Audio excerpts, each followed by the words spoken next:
ఓం గణానాం త్వా గణపతిగుం హవామహే కవిం కవీనాముపమస్రవస్తమం జ్యేష్ఠరాజం బ్రహ్మణాం బ్రహ్మణస్పతాన శృణ్వన్నోతిభిः శ్రీదసాదనం శ్రీగురుభ్యో నమః శ్రీమహాగణాధిపతయే నమః హరి ఓం.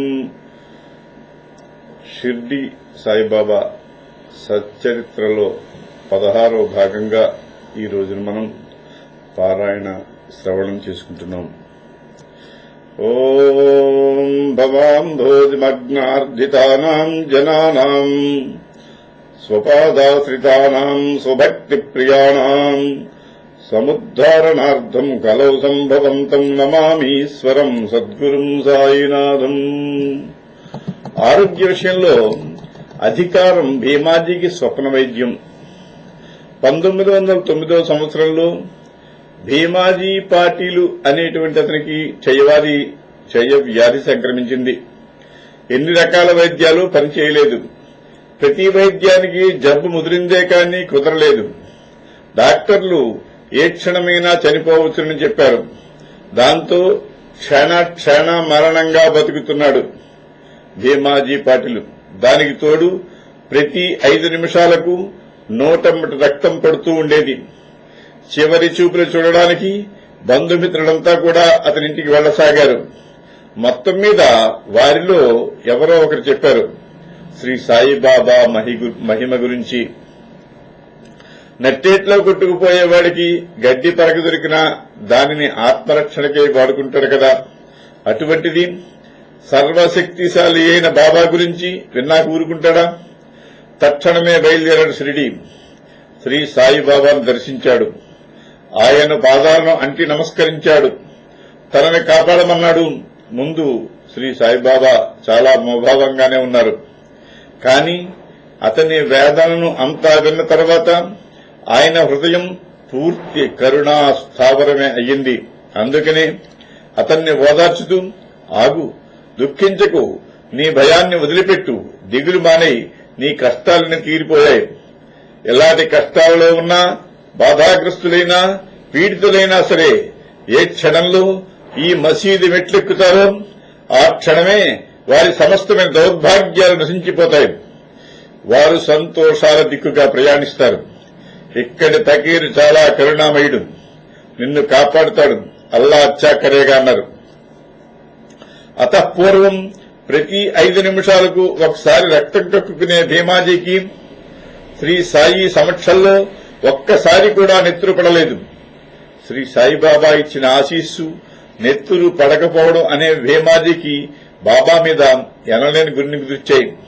వ్యాధి నయమయ్యేదాకా అతనిని షిరిడీలోనే ఉండమన్నారు. కానీ ఏ రకంగా చూసినా రోగికి నివాసయోగ్యం కాని భీమాబాయి ఇంట్లో బస చేయమని ఆజ్ఞాపించారు.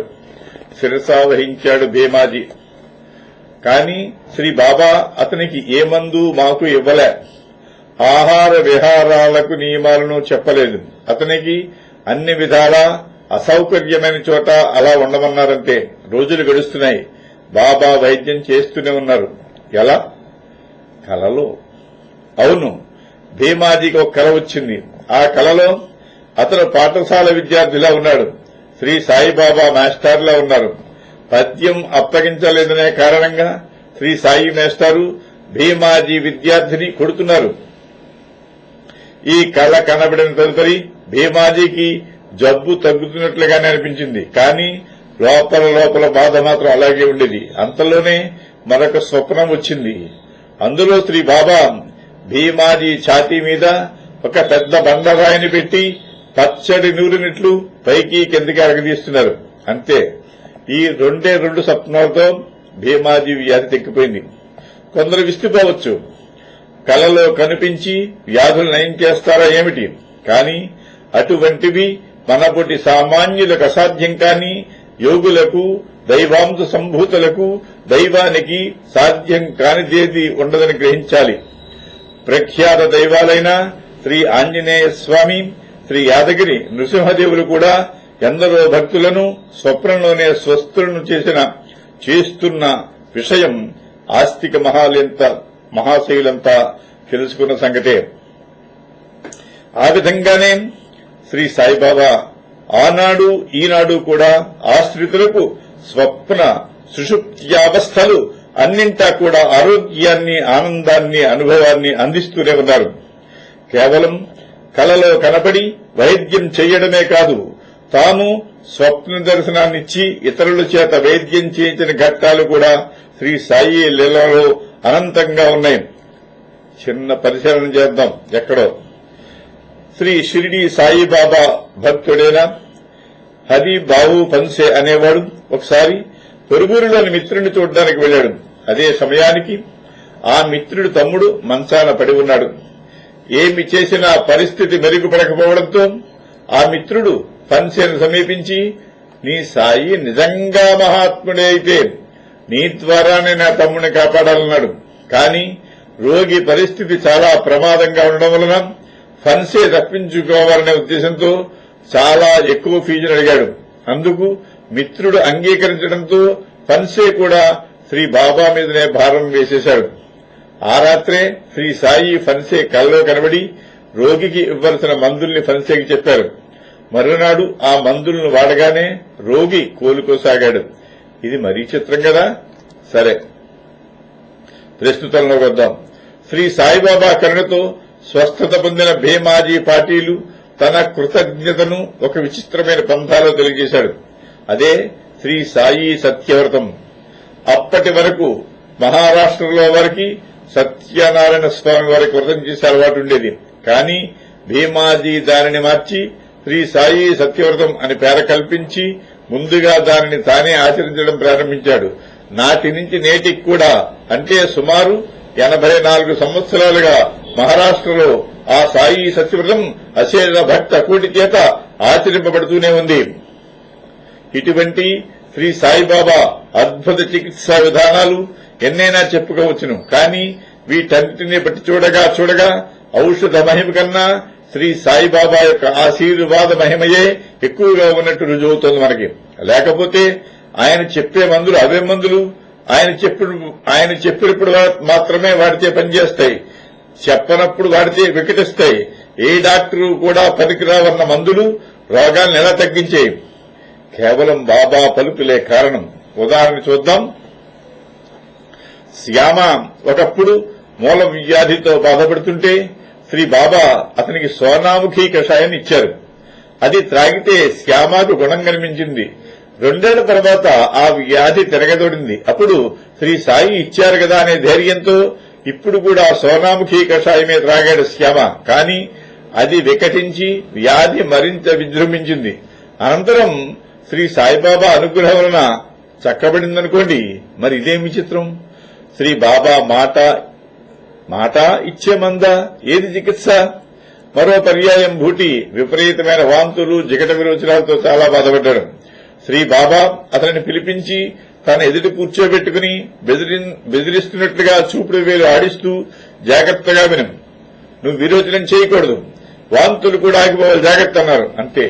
ఆ క్షణం నుంచి బూటీకి ఆ వ్యాధి నయమైపోయింది. అళందికి చెందిన ఒక సన్యాసికి చెవిపోటు తీవ్రమైపోయి ఆపరేషన్ చేయించుకున్నాడు. అయినా పోటు తగ్గలేదు. ఆ సన్యాసి ఏదో ప్రయాణంలో షిరిడీ వచ్చి శ్రీ బాబాను దర్శించుకుని తన కష్టం చెప్పుకోగా శ్రీ సాయిబాబా అన్నారు, అల్లా అచ్చా కరేగా, అంటే దేవుడు బాగు చేస్తాడు అని ఆశీర్వదించారు. సన్యాసి తన దారిని తన పూనా వెళ్లిపోయాడు. వారం తర్వాత ఇలా ఉత్తరం రాశాడు, శ్రీ బాబా ఆశీస్సు ఫలించింది, నా చెవి నొప్పి తగ్గింది. ఆయన వాక్యం అమోఘం. హార్దోగామ నివాసైన దత్తోపంతు కడుపు నొప్పితో 14 సంవత్సరాల పాటు చాలా బాధపడ్డాడు. ఎన్ని మందులకు తగ్గలేదు. చివరగా శ్రీ బాబా అతనికి ఊదీ ప్రసాదాన్ని ఇచ్చి ఆశీర్వదించారు. అంతటితో అతని వ్యాధి తొలగిపోయింది, తిరిగి రాలేదు. గంగాధర్ పంత్ అనే మరో ఉదర వ్యాధిగ్రస్తుడు తనని ఆశ్రయించగా తన చేతిని అతని కడుపును నిమిరారు. అల్లా అచ్చా కరేగాని ఆశీర్వదించారు. ఆ క్షణం నుంచే అతని వ్యాధి తగ్గుముఖం పట్టి క్రమంగా పూర్తిగా ఉపశమించింది.